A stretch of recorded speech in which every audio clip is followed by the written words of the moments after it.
Saat ini mendekati pilkada mungkin banyak sekali yang diundang tidak hadir karena takut sangkutannya dengan pilkada, termasuk tadi itu saya dikontak, tapi arahin kuning pilkada mas, saya sampaikan sepenting nek saya wong wetan saya berani dulu, walaupun saya nggak menguasai, penting saya datang dulu kan begitu. Kalau sekarang kan begitu. Terkait iso jak ora urusan Gary, yang penting wani teko sik kan begitu. Kalau saya orang wetan, saya asli Cepu, yang penting kita berani dulu dan juga kita harus bisa menghadapi permasalahan yang ada, karena pemimpin yang sukses itu yang bisa menghadapi permasalahan yang ada, itu kalau menurut saya. Dan terkait JPS tadi memang banyak usulan untuk diperpanjang, namun sampai detik ini itu hanya 2 bulan saja. Dan pada saat mendahului perubahan kemarin di awal itu anggarannya 22,5 selama 2 bulan dan sudah dilaksanakan. Untuk evaluasi yang tahap 2 sampai detik ini belum dilaksanakan. Yang tahap 1 jam 9 sampai jam 2 itu rapat terjadi evaluasi harganya yang ada kelebihan dan juga evaluasi terkait kantong plastik tadi itu dan juga komoditi ikan sarden atau ikan kaleng itu. Dan yang kedua ini belum dilaksanakan. Monggo nanti jenengan berikan masukan bantuan COVID-19 yang sembako itu yang tahap 2 apa saja yang terjadi di masyarakat keluarnya nanti disampaikan, karena dari panjenengan semua akan saya sampaikan di forum rapat gabungan, dan tentunya ini untuk evaluasi kepada eksekutif dan juga untuk dinas sosial terkait pelaksanaan APBD tahun 2020. Pada saat awal saya dilantik menjadi anggota DPRD, kebetulan saya anggota Banggar, pada bulan September karena KUA dan PPAS itu sudah disahkan, sehingga kita anggota yang baru itu tidak bisa mengusulkan karena sekarang sistemnya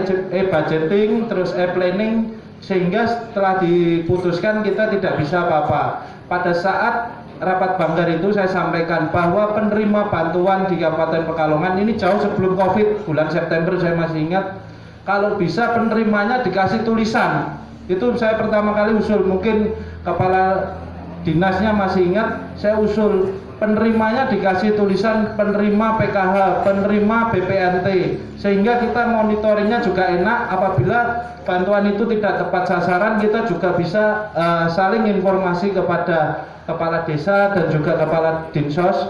Dan saat itu memang anggarannya sudah diketok, sehingga untuk penerima tidak bisa dikasih tulisan atau apa.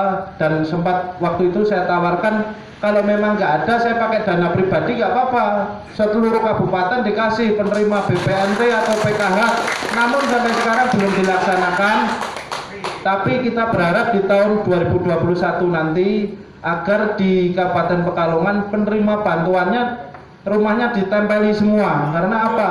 Itu bisa mengurangi penerima manfaat, karena tidak selamanya orang yang menerima BPNT atau bantuan itu selalu miskin terus. Bahkan ada yang sekarang menerima karena kehidupannya lebih baik, mendapat pekerjaan lebih baik sehingga bisa meningkat penghasilannya sehingga tidak perlu lagi.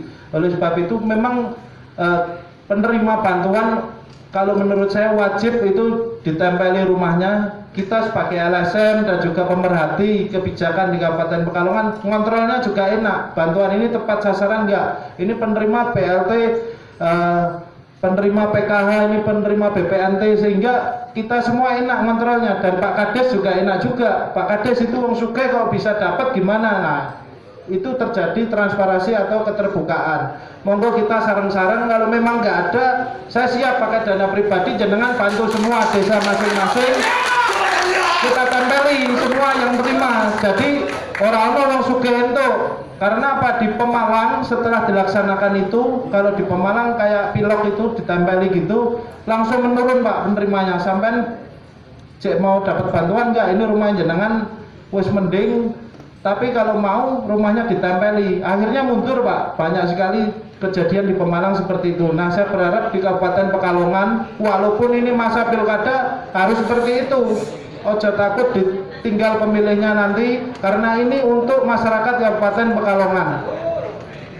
Dan terkait tadi yang disampaikan Mas Soni bahwa finalisasi ada di pihak desa. Memang selama ini terkait BPNT, bantuan COVID, semua dinsos itu berasal dari desa. Namun pada kenyataannya yang diusulkan desa, tentunya yang dari Kemensos ini penerimanya berubah. Di last minute SK-nya penerima ini berubah. Ini sangat ironis sekali, dan di dinsos ini banyak sekali masukan bahwa pekerjaannya kurang tanggap, kurang sigap. Ini kita berikan masukan bareng-bareng karena banyak sekali kepala desa yang udah update tapi datanya masih tetap. Ya, ini kita bareng-bareng untuk memberikan kritik dan saran kepada dinas sosial dan juga eksekutif kita, karena kritik dan saran itu untuk membangun kebesaran dan kemajuan Kabupaten Pekalongan yang kita cintai ini. Walaupun saya baru di sini, tapi saya wakil panjenengan. Insya Allah ini sambil belajar dengan panjenengan semua, kita bareng-bareng untuk menegakkan keadilan dan juga untuk membela masyarakat yang memang membutuhkan agar kita bisa mendapatkan bantuan. Karena kita lihat ada beberapa desa ini, saya sampaikan Pak Slamet, udah mendapatkan bantuan pusat tapi bantuan dana desa juga dapat. Nah, ini saya juga sudah ada datanya kemarin, itu masih ada seperti itu. Nah, ini gimana agar bantuan itu bisa merata, kita evaluasi bareng-bareng. Nah, itu sebagai pembuka dari saya. Monggo nanti kita diskusi dalam forum ini, sifatnya kritik dan saran untuk membangun Kabupaten Pekalongan. Saya sebagai wakil panjenengan hanya bisa mengevaluasi dana COVID yang beralokasikan dari APBD sesuai tugas dan fungsi saya. Terkait BPMT itu pusat, kita sifatnya hanya masukan. Tapi kalau untuk APBD kita evaluasi karena memang tugas dan fungsi kita sebagai anggota DPRD seperti itu. Tapi kalau untuk yang kebijakan pusat BPNT, kita sifatnya masukan dan kita bisa langsung ke Kementerian Sosial bareng Dinas Sosial untuk evaluasi yang sudah terjadi di Kabupaten Pekalongan. Terima kasih, itu sebagai pembuka dari saya. Kurang lebihnya saya mohon maaf. Wassalamualaikum warahmatullahi wabarakatuh.